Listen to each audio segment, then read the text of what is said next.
Have you ever been talking about something that's really useful and thought, that's a great idea? Let's hit record so we can share this with everyone. If you're looking for best practices for your bank or credit union, join us while we talk all things sales, marketing, and strategy for financial institutions. Let's make it happen with FiGrow Solutions. Hi there, I'm Meredith Olmstead, CEO and founder of FiGrow Solutions. We are a marketing agency and we work with banks and credit unions on digital marketing and sales. And I am here with Penny Vanderbush, our Chief of Strategy. Say hi, Penny. Hey there.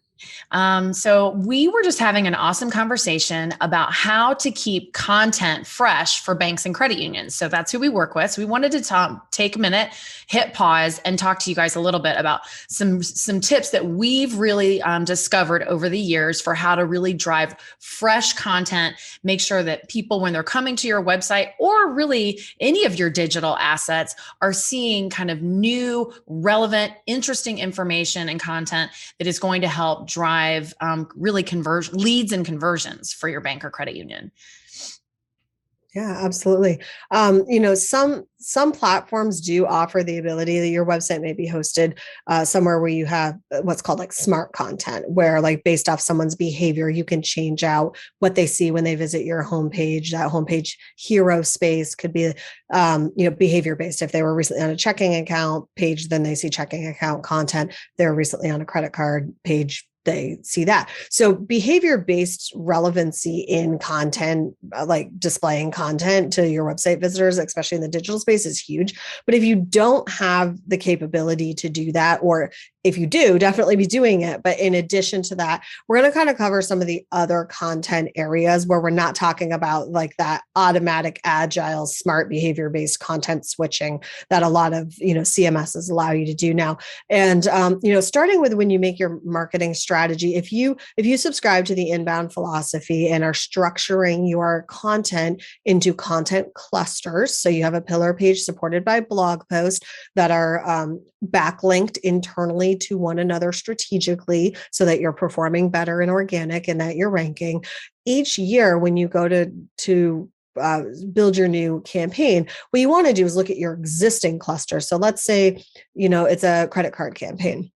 You want to start by looking at all the credit card blog information and posts and content that you have already, your existing ebook on that pillar page, and add to that and refresh what you have. You don't need to start over every year. And I think that a lot of the times we see people believing that they have to completely start over with all brand new content every year or when the next season comes along. And that's not necessarily true. You can absolutely refresh that content cluster that you already have, bring new content into that cluster, send some marketing emails out, or if you got a monthly, newsletter that you're sending, whatever that may be, using that new content to bring people back into that cluster and then cycle them through nurturing them with nurture emails, the existing content that you have there. So I think the first point is that don't forget about your existing content that's already working really hard for you and already has history with search engines like Google.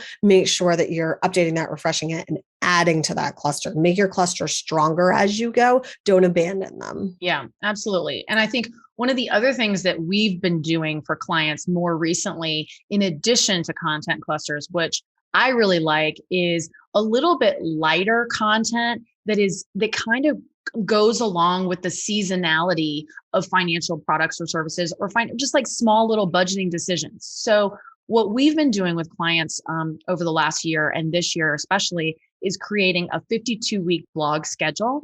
And if that's too much, if every week is too much for an institution, then make it every other week and cut it in half, do 26 weeks or whatever.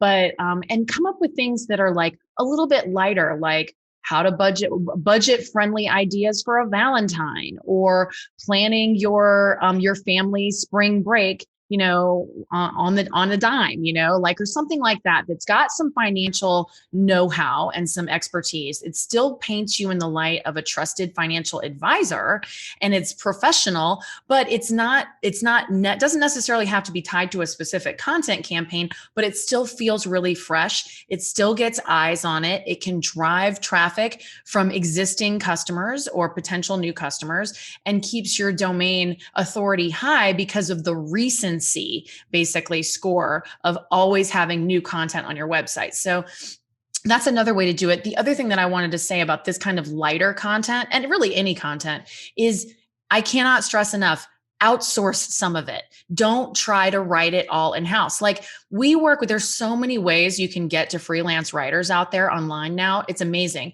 You can get blogs for, $100, $150, $200. Like, you can't possibly tell me that the time and energy that a marketing staff or somebody on your staff to write one of those blog pieces is going to always justify never, spending the money to outsource it. So even if you outsource half of the blogs and write half of them in-house, it's huge for helping keep you on schedule for your, with content, keep new content coming in, and not add a tremendous amount of stress to the daily responsibilities of your internal team. Yeah, absolutely. I mean, I think that's huge. And a lot of the times there's a stigma around, this negative, feeling around outsourcing your content. And if you're writing like a really big piece, like an ebook, you want that to be completely in your brand voice, and you have internal resources to do that. Absolutely. But if you're doing, Valentine's Day gifts that won't break a budget, that doesn't necessarily need the same level of attention from a brand voice standpoint. You could definitely outsource that and have it written. Also, if you need any ideas, we do have on our website at figrow.com a 52-week blog schedule of ideas that you can download. So definitely check out our website. You could download that if you're looking for any ideas to create that schedule. And in addition to having a schedule for new content, have some sort of a schedule or cycle for your old content. And one of the easiest ways to do that is, let's say it's April and you're starting to look at your content you're going to produce for the month of April. Jump back into your blog from April of the previous year, look at the content you had then, refresh any of it, update it. Depending on the platform that you use, you might be able to unpublish it and republish it with a more recent date, and kind of bring it back to the top of the list. Or at minimum, even if you don't change the publish date, just refresh it. And that way, every month, you're not only producing that month's current content in the current year, but you're refreshing old content. And then you know that nothing's getting stale and everything's being touched at least once every 12 months. Yeah. The other thing that we've been doing for clients a lot more over the last couple of years is redoing keyword research. And honestly, it's kind of time consuming. I'll be honest, like, I'm not going to lie. There is some expertise that goes into it. We do use some pretty awesome tools to do it, but you can also do it with as simply as going into Google and doing some keyword searches and seeing what are the searches that Google suggests for you and what are other people searching. But the reason that's important to do that is because you can see a shift in search traffic and interest by topic, over time. So, like, for example, during COVID, there was a huge uptick in people who were searching things like HELOC and home loans, because there was some of this kind of shift in search traffic, basically. So really understanding that, like, there was a lot of shifting towards like renovations and some of those kinds of keywords around those keywords in COVID times. And we actually saw greater search volume. Yeah, absolutely. And we actually saw greater search volume around a lot of like home renovation, home improvement type of keywords, even over the product names like HELOC and home loans.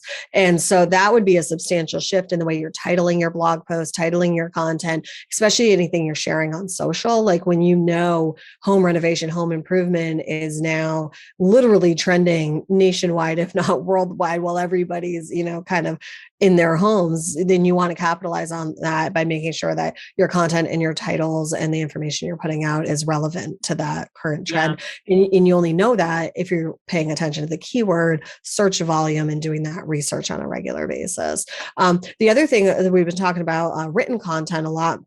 But don't forget about your imagery as well, especially if your marketplace has substantial changes in the seasons. There's definitely certain parts of, the country where you have like 4 very specific seasons, like spring, summer, winter, and fall all look completely different. Change up the imagery so that when somebody is visiting your auto loan page or credit card page, the imagery they're seeing is appropriate for the time of year.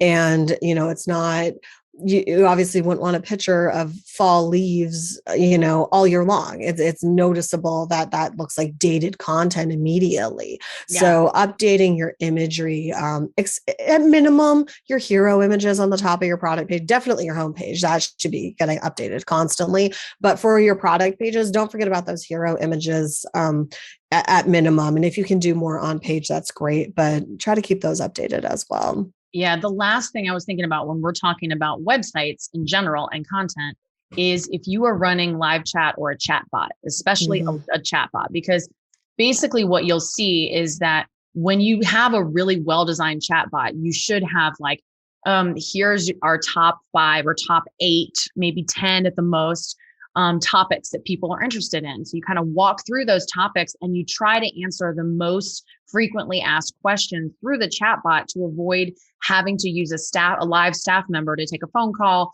or deal with a live chat inquiry. But what you'll find is like seasonally and sometimes even monthly, those frequently asked topics change. And so you look at the chatbot, you can look at the stats and figure out what are the most popular ones and make sure you're surfacing those or editing that content to be even more relevant. A great example is around right now, for example, tax questions. If you don't have tax questions or how do you get your tax documents and those kinds of things in your chatbot, you're missing a frequently asked question for a financial institution right now. And so Right. sometimes that changes depending on the time of year. Right. And you're causing unnecessary call volume Right. into your contact center or email volume, for those people who are just all day long. Like, this is where you find your tax forms, they're now Right. available in online banking. This is the tab you click on.